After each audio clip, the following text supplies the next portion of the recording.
Just a couple of weeks from now, racing and automotive fans will descend upon the Goodwood Festival of Speed. Founded in 1993, this year will be the 30th anniversary of the festival, which was started by Lord Marchers to bring motorsport back to the estate, which has a long history. The nearby Goodwood airfield was and is home to racing, having hosted Formula 1 Grand Prix and currently hosts the Revival, a place where old racing cars get to run and wow the crowds. And if you've ever tuned in to watch, whether on YouTube or watching highlights on ITV, you'll know the score about what happens. A car starts driving up the hill climb course, the driver waves to the crowd, stops a few times, gives the engine some beans, does a couple of burnouts, maybe some donuts, and then carries on a bit further and does it all again.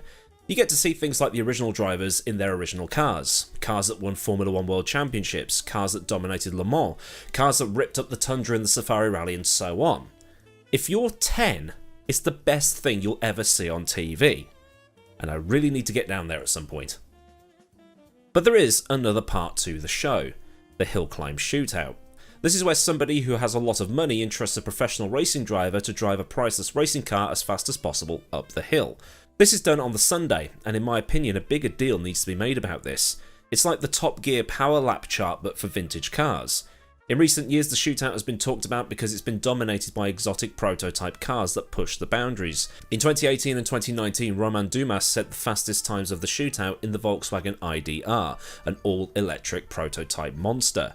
Then just last year Max Chilton set a new hill climb record, going sub 40 seconds in a McMurtry Spearling, I think that's how it's pronounced. That is a run I've watched several times, and it's incredible to see something go that fast. It went faster than Nick Heusinkveld in a World Championship winning McLaren did. Now unfortunately there are some downsides to this. As mentioned before, some of the cars going up that hill to set fast times are, well, priceless. For safety purposes, Formula 1 cars are no longer allowed to do timed runs, so are now just limited to doing the burnouts and revving the tits out of the engines, which I guess isn't a bad thing, but seeing something go balls to the wall up the hill would be a sight to behold. Unlike Red Bull's recent run at the Nordschleife, the cars aren't exactly going all out. The risk of demolishing a car that is that valuable is going to be nightmare fuel for the owners and the insurance companies, so nobody's really going to want to push. But we do have Assetto Corsa. If you've been around this channel a while, you'll probably know that the Porsche 919 is one of my favourite racing cars to ever exist. But Porsche did go one bigger and one better because, well, it could, turning the 919 into the 919 EVO, which then set the lap record at the Nürburgring that was something people talked about for ages. And since RSS have released their own version of this car, quite literally some have attempted to beat the record from the comfort of their own homes.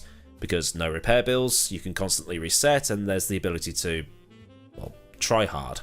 And while the 919 EVO did make an appearance at the Festival of Speed, it didn't do a shootout run. So, what if it did? How fast would it go? And yes, this is just a video game, it's just a simulation, it's not real, I'm not a real racing driver, but hey, it's a bit of fun. Plus I haven't done any actual flat out sim racing driving for a while because my hands have just been, well, it's a long story. Before going up in the 919 though, I decided to set a couple of reference times, the first being the original Porsche 919 from 2015.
The second car to do a reference point with is the Ferrari F2004.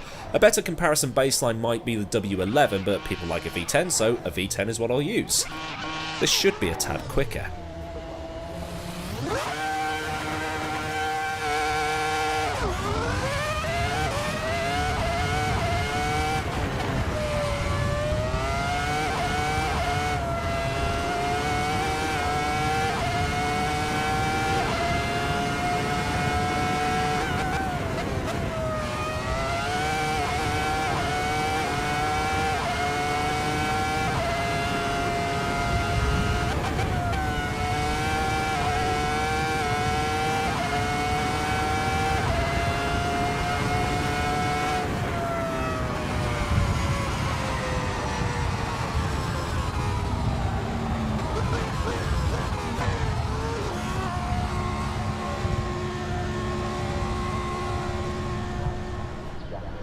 And now, the main event. How fast would a car that obeys no rules get up the hill?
The results then might look a bit disappointing.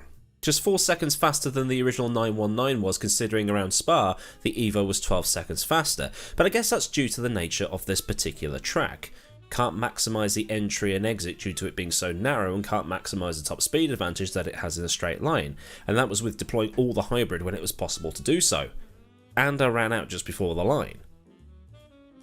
But still, with a proper setup and a better driver, all 3 cars could potentially go quicker. I'm sure there's hot lap experts out there that could probably sweat out a sub 30. I don't know, but yeah, interesting to see the difference over such a short lap?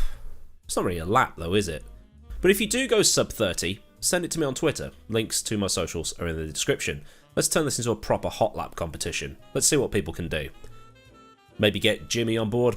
So then, a look at the 919 EVO up the Goodwood hill climb and how it compares to 2 other cars. If you enjoyed this little what if, then do give the video a like so I know it was, a bit of fun. And for more from this channel, get subscribed and get that bell on too so you never miss out.